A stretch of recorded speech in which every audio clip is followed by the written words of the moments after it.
India Legal presents Courts Roundup.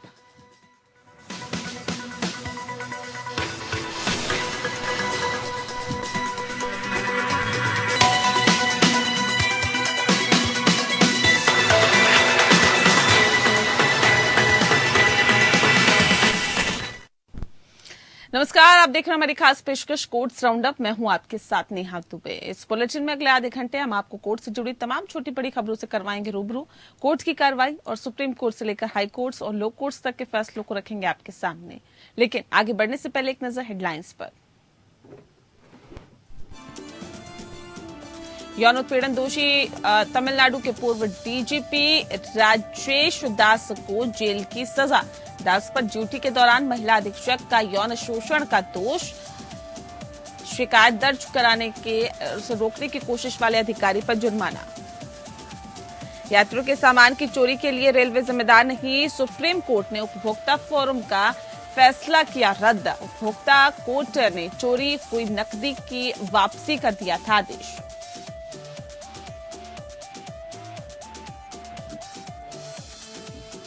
Kerala उच्च न्यायालय ने धोखाधड़ी मामले में कांग्रेस सांसद के सुधाकरन को गिरफ्तारी से अंतरिम संरक्षण दिया। पुलिस को सख्ती बरतने से किया मना, क्राइम ब्रांच में होनी थी पेशी।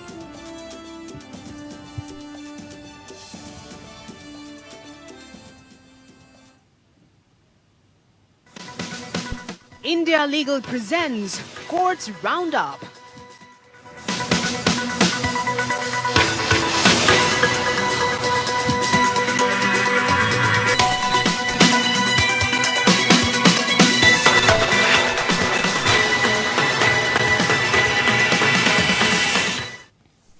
और चलिए अब खबरों की शुरुआत करते हैं। सहयोगी महिला पुलिस अधिकारी का यौन शोषण करने के दोषी तमिलनाडु के पूर्व पुलिस महानिदेशक राजेश दास को 3 साल की कैद की सजा सुनाई गई।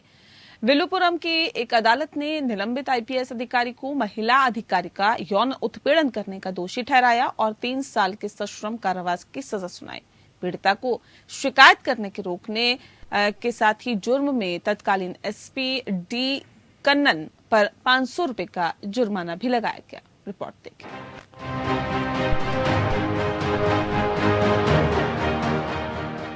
तमिलनाडु के पूर्व पुलिस महानिदेशक राजेश दास को महिला सहकर्मी का यौन उत्पीड़न करने के मामले में 3 साल की कैद और जुर्माना की सजा सुनाई गई।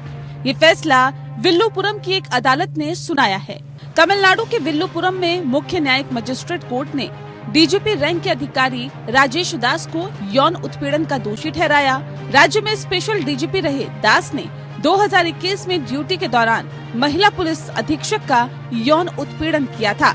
अदालत ने चेंगलपट्टू के तत्कालीन एसपी डी कन्नन पर 500 रुपए का जुर्माना भी लगाया, जिन्होंने महिला आईपीएस अधिकारी को शिकायत दर्ज कराने से रोकने की कोशिश की थी। महिला आईपीएस अधिकारी ने फरवरी 2021 में दास के खिलाफ शिकायत दर्ज कराई थी, जिसमें उन्होंने पूर्व मुख्यमंत्री एडप्पानी पलानीस्वामी की सुरक्षा के लिए ड्यूटी पर यात्रा के दौरान दास पर यौन उत्पीड़न का आरोप लगाया था। इस घटना के बाद अन्ना द्रमुक की सरकार ने दास को निलंबित कर दिया था और जाँच के लिए 6 सदस्यीय कमेटी बिठाई गयी थी। इसके बाद एफआईआर दर्ज की गयी। सीबीसीआईटी द्वारा स्पेशल डीजीपी और पुलिस अधीक्षक चेंगलपेट के खिलाफ भारतीय दंड संहिता आईपीसी की धारा 354A(2), 341, 506(1) और तमिलनाडु महिला उत्पीड़न निषेध अधिनियम 1998 की धारा 4 के तहत अपराध दर्ज किया गया। महिला अधिकारी द्वारा दी गई यौन उत्पीड़न की शिकायत की जांच के लिए समिति का भी गठन किया गया। उसने ये भी आरोप लगाया कि स्पेशल डीजीपी और अन्य ने उसे शिकायत दर्ज करने से रोका था। मद्रास हाईकोर्ट ने 2021 में इस मुद्दे का स्वतः संज्ञान लिया था। इसे चौंकाने वाला और राक्षसी कहा गया था, जो तमिलनाडु पुलिस बल से संबंधित महिला अधिकारियों को प्रभावित करता था। अदालत ने भी इस घटना की कड़ी आलोचना की थी और कहा था कि ये असाधारण मामला है, जिसकी जांच की निगरानी की आवश्यकता है। अदालत के आदेश के बाद तमिलनाडु सरकार ने अधिकारी को निलंबित कर दिया था, जबकि हाईकोर्ट जांच की निगरानी करना जारी रखे हुए था। दास ने मुकदमे को तमिलनाडु से बाहर ट्रांसफर करने की मांग करते हुए सुप्रीम कोर्ट का रुख किया। उन्होंने तर्क दिया कि उनके खिलाफ हाईकोर्ट द्वारा पारित आदेशों की श्रृंखला ने निष्पक्ष सुनवाई के लिए उनके अफसरों पर प्रतिकूल प्रभाव डाला था। हाईकोर्ट द्वारा पिछले सभी आदेशों को रद्द करने की भी मांग की गई है। उन्होंने ये भी तर्क दिया चूंकि हाईकोर्ट ने बिना किसी स्थगन के समयबद्ध तरीके से मुकदमे को पूरा करने का आदेश दिया था, इसीलिए जांच सिस्टम पर कम से कम समय में चार्जशीट दाखिल करने का दबाव डाला गया था। सुप्रीम कोर्ट ने तब हाईकोर्ट द्वारा जांच की निगरानी के लिए दर्ज स्वतः संज्ञान मामले को बंद कर दिया और आदेश दिया कि हाईकोर्ट द्वारा पारित सभी पिछले आदेशों से किसी भी तरह से प्रभावित हुए बिना निचली अदालत इस मामले पर अपने गुण दोष के आधार पर विचार करे। Bureau report. Jammu Kashmir Ladakh high court ने उस महिला को जमानत दे दी जिस पर अपने ही बेटे के साथ कथित बलात्कार के मामले में दर्ज पॉक्सो एक्ट मामले में मुख्य संदिग्ध की मदद करने का आरोप है। जस्टिस संजय धर की पीठ ने कहा है कि एक्ट की धारा 29 के तहत अपराध का अनुमान खंडन योग्य है और ऐसे में अगर आरोपी मुकदमे के दौरान अदालत में साबित कर सकते हैं कि अपराध का अनुमान का खंडन करने वाले भौतिक साक्ष्य हैं तो उन्हें जमानत दी जा सकती है। ये मामला कुपवाड़ा थाना पुलिस थाने में दर्ज एफआईआर से संबंधित है, जिसमें पीड़िता नाबालिग लड़की ने आरोप लगाया है कि शब्बीर अहमद वार ने कई बार उसका यौन उत्पीड़न किया, जिसके परिणाम स्वरूप वह गर्भवती हो गई। पीड़िता की मां याचिकाकर्ता को अपराध में सह अपराधी के रूप में आरोपी बनाया गया। हालांकि मुकदमे के दौरान पीड़िता ने सीआरपीसी की धारा 164 के तहत दिए गए अपने पिछले बयान को ये कहते हुए बदल दिया कि उसकी मां की अपराध में कोई संलिप्तता नहीं थी। जस्टिस धर ने जमानत अर्जी पर निर्णय देते हुए पीड़िता के बयान और अभियोजन पक्ष के अन्य गवाहों के बयानों का विश्लेषण किया, जिससे ये देखा जा सके कि याचिकाकर्ता अपनी बेगुनाही के लिए प्रथम दृष्टया मामला स्थापित करने में सक्षम था। अदालत ने मुख्य रूप से पूछताछ और क्रॉस एग्जामिनेशन के दौरान पीड़िता के बयानों की ओर इशारा किया, जिसमें उसने स्पष्ट रूप से कहा कि याचिकाकर्ता ने उसे बेहोश करने के लिए कभी कोई दवा नहीं थी। उसने ये भी कहा कि मां को फंसाने वाला उसका पिछला बयान पुलिस के प्रभाव में दिया गया था और ऐसे में पीठ ने पीड़िता के भाइयों के उन बयानों पर भी प्रकाश डाला जिन्होंने याचिकाकर्ता के पक्ष में गवाही दी। उसके खिलाफ कोई सबूत नहीं दिया। अदालत ने कहा कि इसीलिए याचिकाकर्ता अपने पक्ष में जमानत देने के लिए प्रथम दृष्टया मामला बनाने में सक्षम रही। इसने ट्रायल कोर्ट की इस बात पर ध्यान नहीं देने के लिए भी आलोचना की कि पीड़िता ने खुद याचिकाकर्ता को दोष मुक्त कर दिया।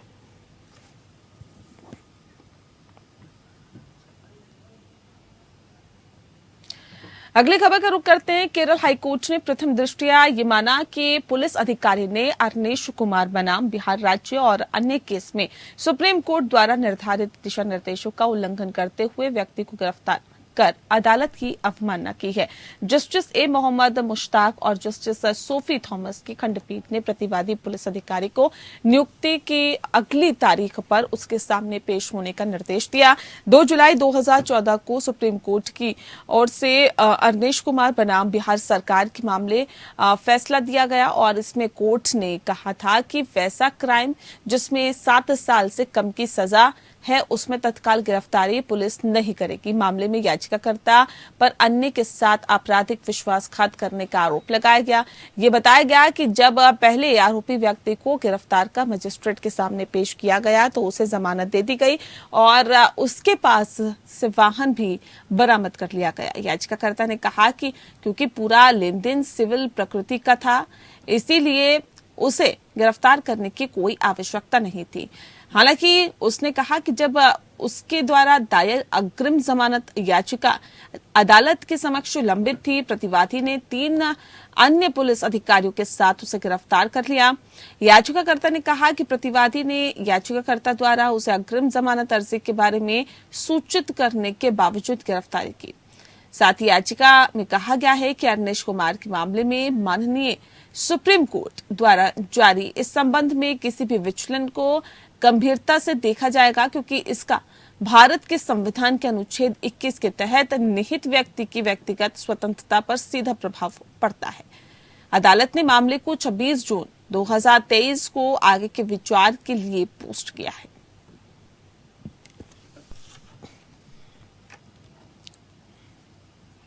अब अगली खबर का रुख करते हैं। Punjab and Haryana high court ने किशोर पर व्यसक के रूप में मुकदमा चलाने के आदेश के खिलाफ दायर अपील खारिज कर दी है। कोर्ट ने देखा कि अदालत को सीमा के तकनीकी आधारों पर विचार किए बिना योग्यता के आधार पर मामले का फैसला करना चाहिए। इसके बाद एएसजे सोनीपत के उस आदेश को खारिज कर दिया जिसमें किशोर पर व्यसक के रूप में मुकदमा चलाने के आदेश के खिलाफ दायर अपील खारिज कर दी गई थी। जस्टिस करमजीत सिंह ने कहा है कि जाहिर है याचिकाकर्ता को पहले से ही संबंधित न्यायालय द्वारा कानून के साथ संघर्ष में बच्चे के रूप में घोषित किया गया और फिलहाल भी याचिकाकर्ता की उम्र 18 साल से कम बताई जा रही है। न्यायालय का ये कर्तव्य है कि वह न्याय करे और अतिरिक्त सत्र न्यायाधीश सोनीपत की अदालत को इस बात को ध्यान में रखते हुए कि याचिकाकर्ता किशोर है परिसीमन के अति तकनीकी आधारों में जाए बिना गुण दोष के आधार पर ही मामले का फैसला करना चाहिए। अदालत किशोर न्याय बच्चों की देखभाल और संरक्षण अधिनियम 2015 की धारा 102 सपठित सीआरपीसी की धारा 482 के तहत पुनर्विचार याचिका पर सुनवाई कर रही थी, जिसे याचिकाकर्ता द्वारा अतिरिक्त सत्र न्यायाधीश की अदालत द्वारा पारित आदेश के खिलाफ दायर किया गया। किशोर न्याय बोर्ड द्वारा अगस्त 2022 में पारित आदेश के खिलाफ याचिकाकर्ता द्वारा दायर अपील को समय बाधित बताते हुए खारिज कर दिया गया था। याचिकाकर्ता के वकील ने दलील दी कि याचिकाकर्ता कानून का उल्लंघन करने वाला बच्चा है, लेकिन किशोर न्याय बोर्ड के प्रधान मजिस्ट्रेट ने गलत तरीके से अगस्त 2022 में याचिकाकर्ता को व्यसक मानकर मुकदमे का आदेश पारित किया। उन्होंने कहा कि आदेश के खिलाफ दायर अपील को अतिरिक्त सत्र न्यायाधीश सोनीपत की अदालत ने मामले के गुण दोष में प्रवेश किए बिना मार्च में सिर्फ इस आधार पर खारिज कर दिया कि अपील निर्धारित समय सीमा के बाद दायर की गई। अदालत ने इस आधार पर खारिज कर दिया। साथ ही बताते हैं आपको, न्यायालय को यह बताया गया कि याचिकाकर्ता की उम्र सिर्फ 17 वर्ष है और वे कानून की तकनीकी से परिचित नहीं है। कुछ गलतफहमियों के कारण याचिकाकर्ता 30 दिनों की निर्धारित अवधि के भीतर अपील दायर करने में विफल रहा। अदालत ने कहा कि यहां तक कि राज्य में वकील का भी मानना है कि अतिरिक्त सत्र न्यायाधीश की अदालत को योग्यता के आधार पर अपील का निस्तारण करना चाहिए, न कि सीमा के तकनीकी आधार पर। याचिका स्वीकार करते हुए उसने कहा कि इस मामले को अतिरिक्त सत्र न्यायाधीश सोनीपत की अदालत में वापस भेज दिया जाता है, जिससे बिना जोर दिए गुण दोष के आधार पर नए सिरे से फैसला किया जा सके।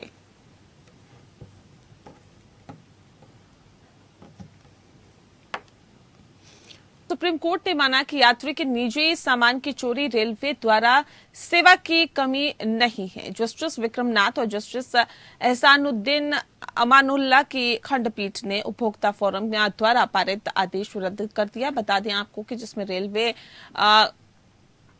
को यात्री की चोरी की गई नकदी की प्रतिपूर्ति करने का निर्देश दिया गया था। खंडपीठ ने कहा कि हम ये समझने में विफल है कि चोरी को किसी भी तरह से रेलवे द्वारा सेवा में कमी कैसे कहा जा सकता है। यदि यात्री अपने सामान की सुरक्षा करने में सक्षम नहीं है तो रेलवे को जिम्मेदार नहीं ठहराया जा सकता।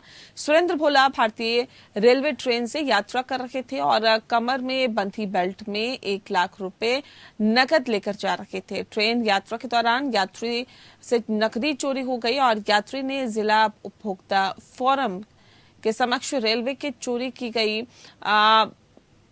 राशि की प्रतिपूर्ति की मांग करते हुए दावा दायर किया।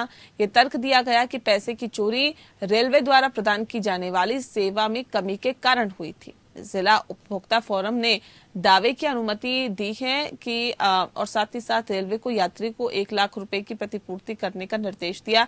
इसके बाद राज्य उपभोक्ता विवाद निवारण आयोग और राष्ट्रीय उपभोक्ता विवाद निवारण आयोग ने अपीलों को खारिज कर दिया और जिला उपभोक्ता फोरम के आदेश को बरकरार रखा। खंडपीठ ने कहा कि यात्री के निजी सामान की चोरी रेलवे द्वारा सेवा की कमी के दायरे में नहीं आती है।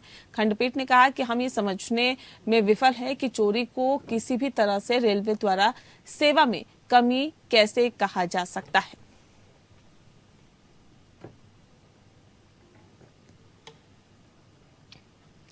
15 निजी हज ऑपरेटरों को केंद्र सरकार द्वारा अयोग्य करार देने का मामला सुप्रीम कोर्ट जा पहुंचा है। बता दें आपको कि सुप्रीम कोर्ट उनकी याचिका पर सुनवाई के लिए तैयार हो गया है। जस्टिस विक्रम नाथ की अध्यक्षता वाली अवकाशकालीन बेंच ने 19 जून को याचिका पर सुनवाई करने का आदेश दिया।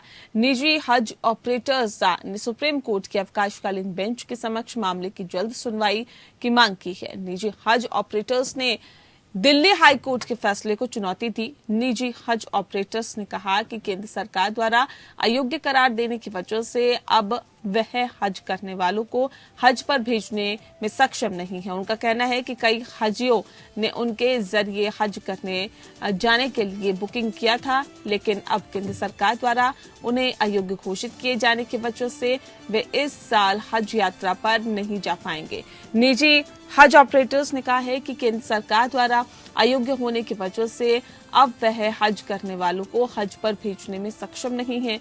उनका कहना है कि कई हाजियों ने उनके जरिए हज करने जाने के लिए बुकिंग किया था, लेकिन अब केंद्र सरकार के द्वारा उन्हें अयोग्य किए जाने की वजह से वह इस साल हज यात्रा पर नहीं जा पाएंगे। दरअसल 15 निजी हज ऑपरेटर्स ने दिल्ली हाई कोर्ट के द्वारा निजी हज ऑपरेटर्स को राहत देने से इनकार करने के फैसले को सुप्रीम कोर्ट में चुनौती दी है।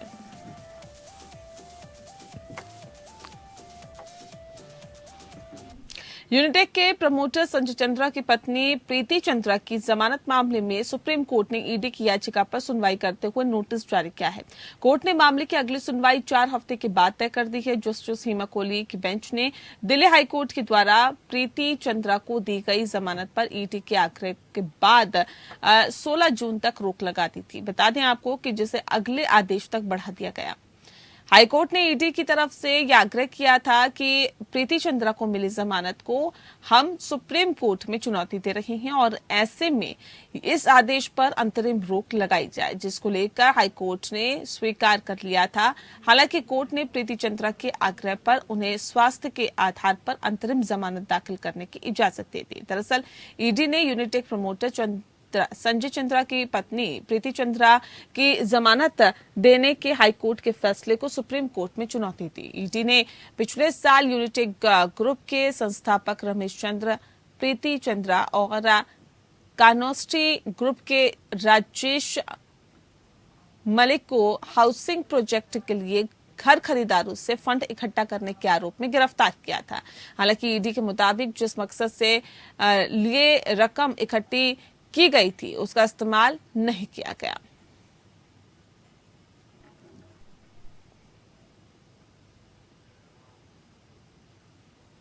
कॉग्निजेंस लिया, एक तो न्यूज़पेपर का, दूसरा जो व्हाट्सएप पे न्यूज़ सर्कुलेट हो रही है उसको देखते हुए कि सेफ्टी और सिक्योरिटी मेजर्स में फायर सेफ्टी की क्या पोजीशन है, इन लोगों के पास फायर सेफ्टी है या नहीं है।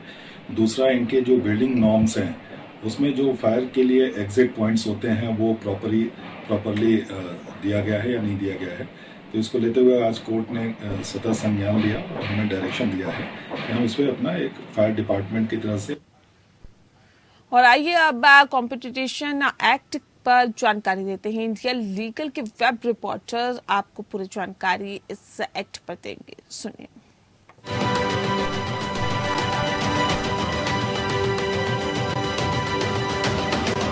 सुप्रीम कोर्ट ने Coal India Limited versus Competition Commission of India के मामले में आज ये हेल्ड किया कि पब्लिक सेक्टर अंडरटेकिंग होने के बावजूद Coal India Limited Competition Act of 2002 के दायरे में आता है। In fact the court remanded the matter back to the Competition Commission of India on the merit basis.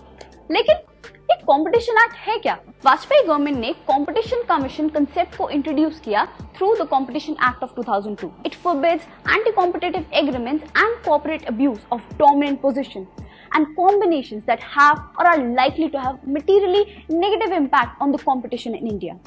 In order to not only prevent negative effect on competition but also to sustain and foster pro-competitive behavior, the Competition Act was passed in 2002. पर ये act आपकी कैसे help कर सकता है? Competition Act is about applying rules to make sure the business and the companies are competing fairly with each other. This encourages enterprises to work efficiently, It creates wider choice for the customers and helps to reduce prices and improve the quality of the product and the services that you are having.